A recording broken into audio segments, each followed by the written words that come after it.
Buenas noches, bienvenidos. Este es el resumen de noticias de la televisión pública, mitad de la semana miércoles. Nosotros estamos aquí para compartir con ustedes media hora de información. Lo más importante de lo que ha ocurrido en la Argentina y en el mundo lo vas a tener acá. Por supuesto, como todos los días tenemos deportes.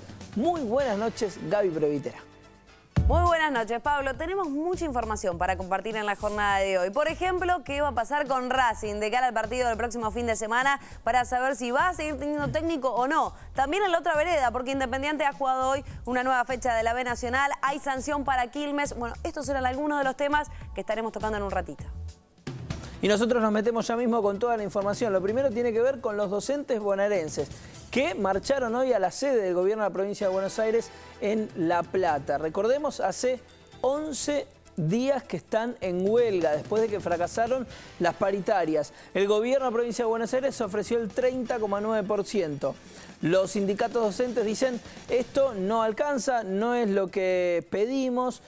También aclaran que no todos los docentes recibirían ese porcentaje, sino una parte, que otra parte le correspondería menos que eso. Bien, la discusión sigue. Mañana las partes se reúnen nuevamente, fueron convocados por el ombudsman de la provincia, Carlos Bonicato. Vamos a ver la nota. El aumento propuesto por el Ejecutivo consta de dos cuotas, el 21,9 en marzo más un 9% en agosto. Los sindicatos no lo aceptaron porque sostienen que por el modo en que se compone el salario docente, ese 30,9 anual sería cobrado solo por un sector. El paro va a continuar y mañana vamos a ir a la Defensoría del Pueblo y vamos a escuchar a ver qué es lo que dice el gobierno. El gobierno tiene que plantear una propuesta superadora. Nosotros estamos reclamando. Tiene que haber más plata en el básico, no se tiene que distorsionar la escala salarial concretamente y tiene que haber una propuesta que satisfaga las demandas que estamos planteando a los trabajadores, que es no perder poder adquisitivo.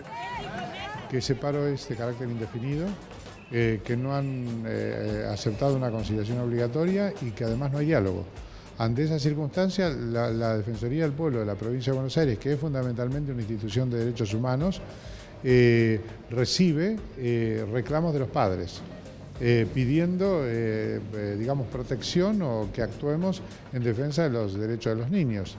Esto no pone en tela de juicio los derechos de los trabajadores, pero sí es cierto que el sector más débil es el sector de los niños que están siendo perjudicados en su derecho a ser educados y a tener una educación de carácter permanente y continua.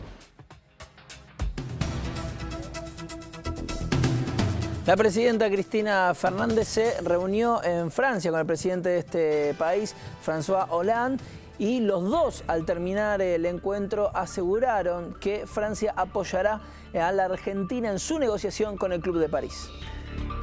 La jefa de Estado llegó al Palacio del Elíseo, Hollande la recibió y juntos posaron para las cámaras e ingresaron a la reunión con agenda abierta, donde profundizaron las relaciones franco-argentinas. Luego fue el momento de la declaración conjunta. Francia quiere que la Argentina pueda salir de sus trajes financieros. Lo está logrando. Y estamos haciendo todo lo posible para que en el Club de París, el sitio donde se negocian los aspectos financieros, podamos apoyar los trámites argentinos, porque esto corresponde a nuestros intereses, al interés de Argentina, pero también a nuestros intereses para poder tener más flujo comercial con la Argentina. Agradecemos la decisión de apoyar firmemente nuestras negociaciones con el Club de París, que han sido ya comunicadas al gobierno argentino y se iniciarán el día 28 de mayo. Esto va a ser muy beneficioso no solamente para Argentina, sino también para todas las empresas europeas. ¿Por qué? Porque si se logra acordar en el Club de París, nuevamente las empresas europeas, o sea, aquellas que generan trabajo para los europeos, van a volver a tener crédito en sus agencias nacionales para poder invertir, generar trabajo y por lo tanto aportar al crecimiento de sus economías nacionales y al crecimiento.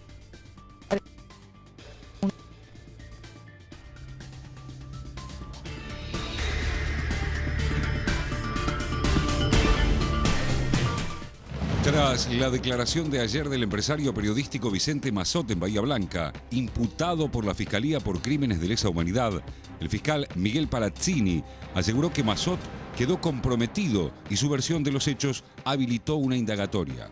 Agregó: una vez que lo indaguemos quedará demostrada su responsabilidad en delitos de lesa humanidad.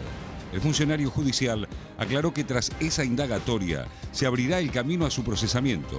La Fiscalía de la Unidad Bahiense especializada en casos de terrorismo de Estado acusa al empresario de haber instigado, determinado y prestado aportes indispensables para la concreción material de los homicidios de 2 trabajadores del diario La Nueva Provincia que dirige Massot.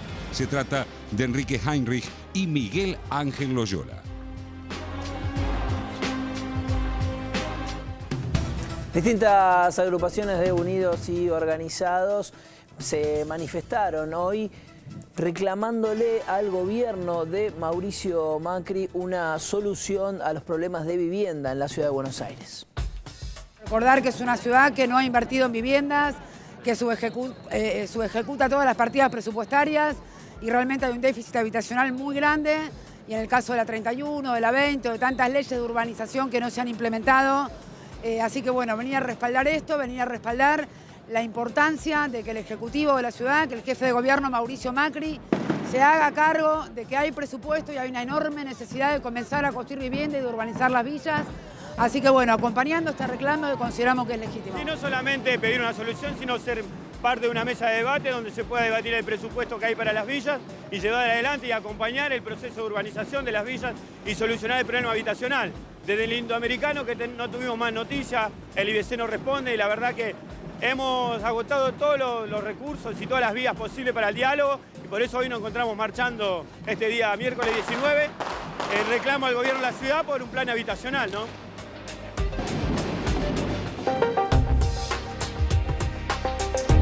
Y muy vinculado a este tema está la ocupación del predio en Villa Lugano. Se ratificó el desalojo. La Cámara Penal y Contravencional de la ciudad aclaró que la medida debe cumplimentarse en horario diurno, requirió que actúen la Policía Federal, la Policía Metropolitana y Gendarmería. Se ratificó entonces el desalojo del predio de Lugano.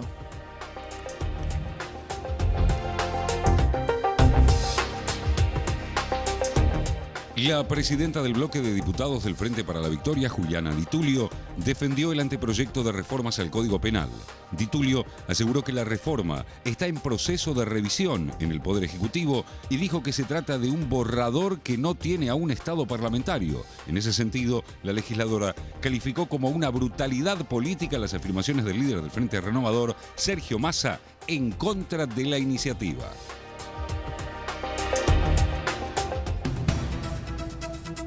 Vecinos de Caballito lograron que la justicia frene una obra en ese barrio, en una manzana donde estaba prohibido construir edificios de la altura de este emprendimiento. Muy importante lo que llevan adelante los vecinos de Caballito, siempre responden rápido a este tipo de cosas y cuidan que se cumpla la legislación. Vamos a ver la corte.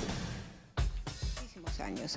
Entonces lo que queremos es que esto se construya, pero que se construya acorde a las normas del código. Entonces si hay que demoler y hay que retirar 3 metros de la línea de frente, como dice la zonificación actual, se tiene que adecuar a eso el proyecto. Los vecinos denuncian que al frente del área de fiscalización de obras se encuentra un funcionario que no es idóneo para el cargo y que no representa a los contribuyentes. Podés tener nombramientos políticos, pero tenés que tener cuidado hasta cómo está inscripto ese funcionario. Nosotros hemos descubierto que esta persona, que se llama Ingeniero Alonso, no recuerdo ahora el nombre de pila, está inscrito en la FIP con un nomenclador que está como monotributista, que me parece perfecto, en servicios personales no especificados en otras áreas. ¿Qué incluye? Tarotista, espiritismo, astrología. Quiero expresar que es real, que es así. Entonces, lamentablemente, este es el tipo de cosas que nosotros los ciudadanos estamos pagando al gobierno de la ciudad. Un sueldo porque el ingeniero Macri cree que esto es una empresa privada de él. En realidad no se da cuenta que es nuestro empleado. Entonces, si realmente no hacemos cumplir las funciones, hay que echarlo.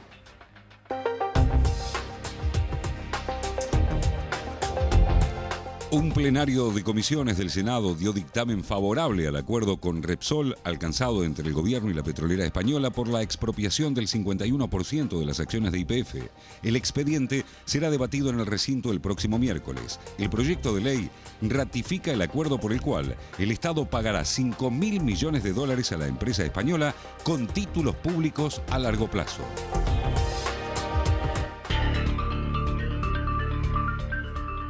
El secretario de Comercio Augusto Costa lanzó una ampliación en Rosario del programa Precios Cuidados. De esta manera, pequeños y medianos comercios locales y regionales se suman a la iniciativa junto a las cadenas de supermercados. Costa señaló que estamos anunciando un paso muy importante para lo que es la política nacional de administración de precios.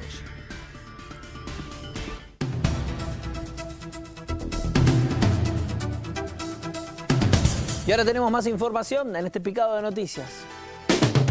La Cámara de Casación Penal confirmó las penas a prisión perpetua de 3 acusados por el asesinato de 16 militantes el 22 de agosto de 1972 en Trelew y revocó los sobreseimientos del ex juez Jorge Bautista y del ex jefe de la base militar Rubén Pacagnini.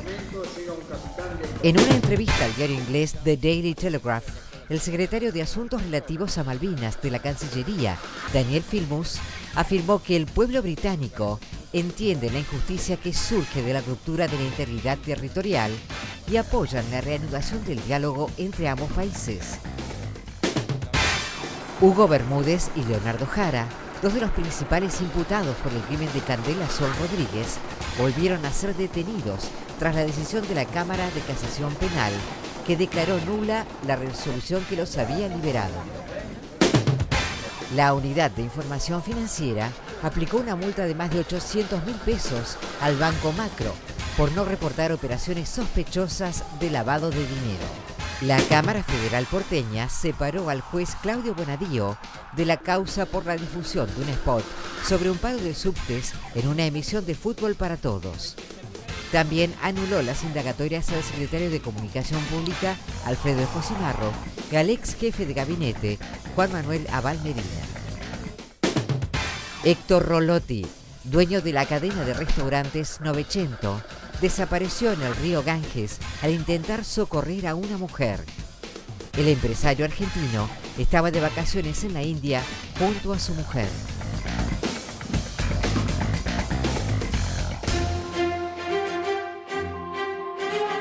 Sigue desaparecido el avión de Malaysia Airlines y continúa el misterio. Hay una nueva pista ahora. Un radar de Tailandia tendría una señal de un avión minutos después de que se perdió contacto con el vuelo desaparecido. Se está analizando una nueva pista.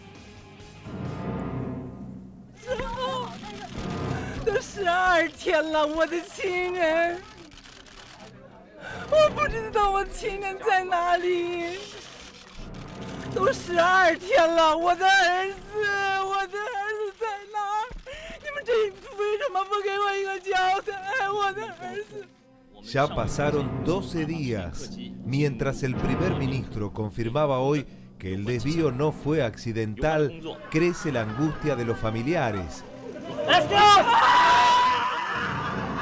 Para ellos, el gobierno oculta información y amenazan con una huelga de hambre.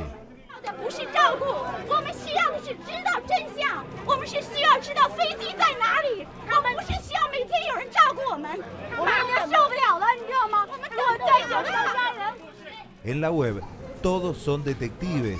El mundo busca al avión malasio. Imágenes satelitales proporcionadas por el portal Tomnod, bajadas por un estudiante, muestran un Boeing similar al de Malasia volando sobre la selva. Incluso varios aldeanos coinciden en haber visto a una nave pasando a baja altura por el noreste del país. Usuarios de la red social Reddit también publicaron una imagen que mostraría restos de una nave en el estrecho de Malaca. Se habla de cambios de ruta, del supuesto complot del piloto y copiloto y de la teoría de que haya caído en el Océano Índico, que tiene 4.500 metros de profundidad. Los investigadores tratan de restaurar los archivos misteriosamente eliminados del simulador del vuelo que el piloto tenía en su poder. El Boeing desapareció el pasado 8 de marzo con 239 personas a bordo cuando volaba desde Kuala Lumpur hasta Beijing. Hasta el momento no se encontraron restos del aparato.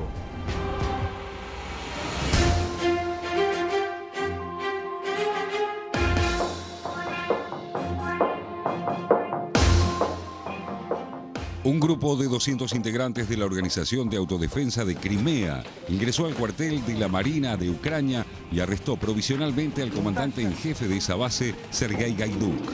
El militar ucraniano deberá responder ante la Fiscalía de Sebastopol, capital de la península, sobre la orden que retransmitió, ordenada desde Kiev, de emplear las armas contra la población civil. El contraalmirante fue detenido después de que una multitud tomara por asalto, aunque sin violencia ni heridos, el cuartel general de la Armada de Ucrania en el puerto de Sebastopol y unos 30 marinos ucranianos abandonaran el recinto escoltados por miembros de los destacamentos de autodefensa crimeos. A su vez, el secretario general de la OTAN, Anders Rasmussen, evaluó que la anexión de Crimea a Rusia, decidida a través de un referéndum por los ciudadanos de esa península de Ucrania, es la amenaza más grave para la estabilidad de Europa después del final de la Guerra Fría.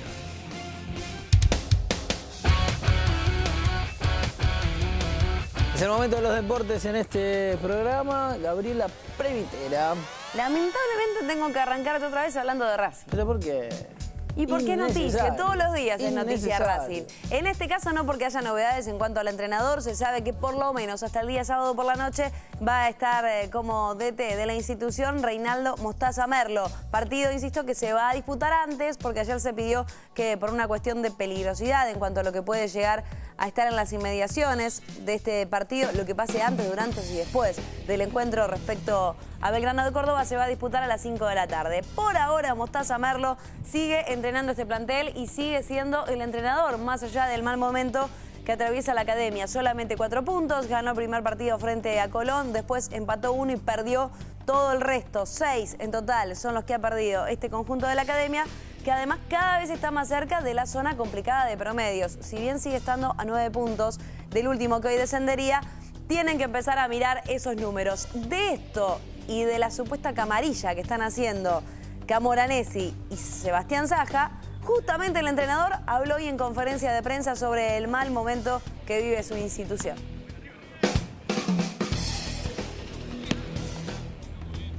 Gente, en este caso el hincha de Racing, tiene todo el derecho a manifestarse. Entiendo que lo de la bandera es una minoría, no representa a todo el hincha de Racing. Creo que el hincha de Racing ha reconocido o reconoce lo que uno viene haciendo durante todo este tiempo que lleva en el club. Primero, tengo contrato vigente y segundo, me cuesta pensar mucho más allá de lo que es el partido del sábado. O sea, nosotros tenemos una gran preocupación en cuanto a nuestro presente. Estamos realmente muy preocupados, estoy realmente muy preocupado, entonces es como que no puedo pensar mucho más allá, en un futuro mucho más allá de lo que es el partido con Belgrano, ni a nivel colectivo y mucho menos a nivel personal.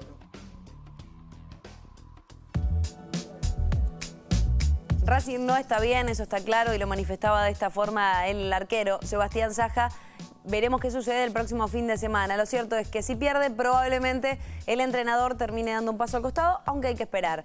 Tampoco está para nada sencilla la situación del otro equipo de Avellaneda, Independiente, que hoy volvió a empatar y ya son 7 los partidos que lleva sin conseguir un triunfo en la B Nacional. Tuvo que jugar frente a Villa San Carlos en la apertura de una nueva fecha de esta B Nacional. Recordemos que se están jugando entre semana porque tiene que terminar antes todos los torneos aquí de la AFA, teniendo en cuenta que en julio se va a disputar, en junio y en julio, el Mundial de Brasil 2014. No pudo una vez más Independiente, ha manejado por momentos mucho mejor que Villa San Carlos la pelota, sin embargo, se topaba hoy una y otra vez con Gastón Sessa, el Gato Sessa, quien ha vestido también la camiseta de Racing, de Vélez y de River, entre otros. Otra situación más de peligro que tenía acá Independiente, que está atravesando horas muy difíciles. No solamente desde lo deportivo, porque en los últimos días ha empatado frente a Banfield y ayer tuvo la suerte de respirar porque perdió Atlético Tucumán, que es el cuarto en la tabla de posiciones, si no lo hubiese superado y sigue en zona de ascenso, sino por la denuncia que ha recibido uno de los juveniles, Alexis Zárate, una denuncia por abuso y acoso sexual. Esto influyó en los jugadores de Independiente y lo ha dicho el propio entrenador Omar de Felipe, que no se pudieron despegar de esta situación. Esto se ha dado en las últimas horas mientras estaban todos concentrados. De hecho, uno de los chicos implicados tuvo que dejar la concentración y esto aparentemente influyó tanto que hoy el Rojo no pudo ganar y ya son 7 los partidos que lleva sin poder conseguir una victoria. Hablando de no ganar, bueno, Quilmes tampoco atraviesa una situación mucho mejor de la de estos dos equipos. De hecho, hoy se conoció la sanción, serán 2 los partidos que tenga sin público directamente y el resto del campeonato solamente con socios. 2 fechas sin público es lo que esta tarde confirmó el Aprevide, que es el ente que tiene que garantizar la seguridad en el fútbol, después de dialogar con los dirigentes y de una extensa lista de derecho de admisión que guardó este conjunto del sur del Gran Buenos Aires, se decidió que los próximos 2 partidos, uno frente a Boca el próximo domingo por la noche a partir de las 21:30 y el próximo ante Belgrano, que se va a disputar por la fecha número 11, que se va a jugar entre semana a partir del miércoles 2, todavía no está confirmado ni el día ni el horario, no van a tener público, será puertas cerradas. El resto del campeonato va a ser solo con socios. ¿Por qué? Por esta fuerte golpiza y estos brutales incidentes que se han dado en la previa del partido frente a All Boys hace una fecha atrás. Por eso es la sanción, 2 fechas a puertas cerradas y el resto sin socios. Y lo peor es que en la jornada de hoy se conoció también que Caruso Lombardi reconoció que si no le gana a Boca el próximo fin de semana, da un paso al costado, por lo tanto Quilmes se quedaría incluso sin entrenador. Vamos a continuar nuestro repaso en el fútbol en la jornada de hoy. En este caso tampoco la pasó bien, pero es un hecho un poco más gracioso en algún punto para Arsenal, no gracioso pero sí festivo. Está jugando la Copa Libertadores, ha caído frente a Peñarol, pero siguen haciendo historia. Arsenal, este conjunto conducido por Gustavo Alfaro, que sigue haciendo historia en la Copa Libertadores de América. Lamentablemente no ha podido sostener el resultado, ganaba 1-0 y festejaba. El equipo argentino hoy jugando con camiseta alternativa por la zona número 8 de la Copa Libertadores. Iván Marcone iba a marcar a los 8 minutos del segundo tiempo el primer tanto del partido. Sin embargo, se le iba a aguar la fiesta al conjunto nacional. Gran definición para guiar a los 24 minutos de ese complemento para decretar el 1-1 parcial para Peñarol. Un partido que era clave para Arsenal porque si ganaba ya tenía casi un pie en los octavos de final de la Copa Libertadores. De todas maneras sigue haciendo historia y podría incluso acceder porque esta fue la 4ª fecha, todavía quedan 2. El último gol lo iba a marcar a los 36 minutos Jonathan Rodríguez. De esta manera Peñarol se ponía 2-1 arriba y ya de esta forma en el Estadio Centenario prácticamente tiene un pie en los octavos de final. Por el contrario, Arsenal tiene que ganar sí o sí para asegurarse un pie en la próxima instancia. Dejamos el fútbol de lado, nos metemos ahora en lo que tiene que ver con los Juegos Odesur, una nueva edición que han terminado en esta jornada en Santiago de Chile, donde Argentina ha tenido una gran representación de todos los deportistas nacionales. Entre ellos, cumplió con el objetivo. Medalla dorada para Sebastián Crismanich en taekwondo, que regresó al país feliz con su presea. Por ahí un poco de sensaciones desencontradas, más allá de que me fue muy bien y llegué a un nivel óptimo, el nivel que pretendía tener para estos Juegos Odesur. Por suerte se me dio individualmente todo. En equipo también bastante bien, pero siempre sin conformarme. Creo que se podía haber logrado un poco más. Hay medallas que se escaparon muy ahí, muy al límite, tal vez por medio punto o por un punto, que podían haber sido medallas de oro o que esos atletas han conseguido la medalla de oro con atletas que ganaron a los argentinos. Así que por eso digo sensaciones un poquito desencontradas, porque no pudimos salir primero por equipo, creo que quedamos tercero, pero de todas maneras hemos mejorado en los anteriores Juegos Odesur. El rendimiento no fue lo esperado, habíamos quedado quinto y bueno, haber subido 2 escalones fue importante para nosotros y también estaba dentro de lo planificado estar dentro de los 3 primeros. Hasta aquí el primer bloque del resumen de noticias de la televisión pública. Nos queda más para compartir con ustedes. Vamos a un corte, pero ya volvemos. No se vayan.